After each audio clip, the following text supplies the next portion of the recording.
काश तुम मेरे भाई और भाभी के साथ मर जाती, तो मुझे ना अपने बच्चों का हक मार के उनके हिस्से का वक्त तुम्हें ना देना पड़ता। पाल पोस के बड़ा किया, मेरे हाथ में क्या आया? तुम्हारी एहसान फरामोशी। दिन रात मुझे जलील करती हो, ज़बान दराजी करती हो मुझसे, फिर भी तुम्हारा दिल नहीं भरा जो सबके सामने जलील करके रख दिया तुमने मुझे। ये सब मुझे करने पर आप ही ने मजबूर किया है। जब से होश संभाला है तब से लेकर अब तक मैं आपकी खिदमत करती रही, आपके घर के काम किए, ना सिर्फ ये बल्कि ज़ारा की भी खिदमत करवाई, उसे बिठा के उसके नखरे उठाती रही, और मैंने हमेशा काम किया फिर भी आपने मुझे ताने दिए। ये सब कुछ मैंने खामोशी से बर्दाश्त किया सिर्फ इसलिए कि आपने मेरी परवरिश की, और इसका एहसान मैं इस तरह चुका सकती हूँ कि चुपचाप सब सहती रहूं।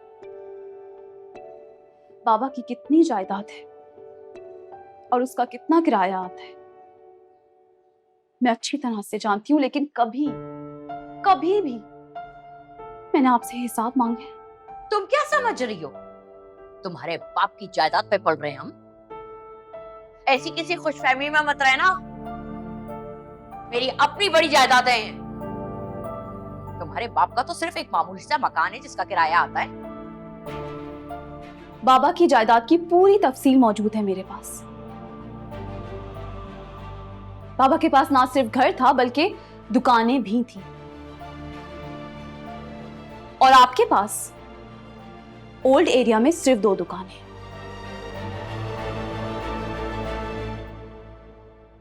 पप्पा मुझे मजबूर नहीं करें कि मैं आपके साथ वो कुछ करूं जो आपने मेरे साथ किया है। मुझे खादमा बनाए रखने के लिए आपने अपने बेटे से मेरा निकाह करवाया, और तलाक के बाद खामोश रहने पर इसरार किया सिर्फ इसलिए कि मैं दुनिया की नजरों में आपकी बहू बनूं और जिंदगी भर इस घर की मुलाजमा बनके आपकी खिदमत करती रहूं।